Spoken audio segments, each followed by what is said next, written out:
Teamspace is an excellent way to organize Xometry orders and quotes in a unified dashboard, viewable to relevant leaders and stakeholders.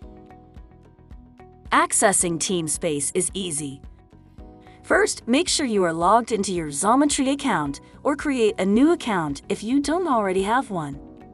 Once signed in, navigate to your dashboard by clicking your profile link in the upper right-hand corner of the Xometry homepage screen.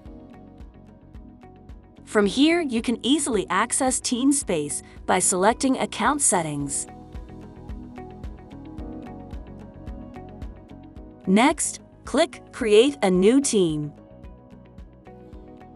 Now it's time to name your team. You can send out invitations to your team by typing in their email addresses. Add colleagues and project leaders. You can also invite relevant stakeholders from outside of your company. There is no limit to how many people can join a team or how many teams you can be part of. Now that you've created a team, you can access your dashboard by clicking Go to Teamspace.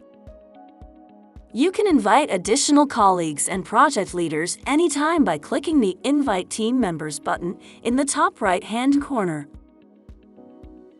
As part of the Teamspace experience, you can create quotes that will automatically be shared with your team members. You can also add previous quotes and orders that are relevant to your team. To do this, navigate back to your personal dashboard, select a quote or order you want to add to your Teamspace, then click Share. In the prompt that appears on your screen, select or type in the name of your team, then click the Share button. Now your Teamspace is all set. If you have any questions or want to learn more about Teamspace, reach out to your account leader.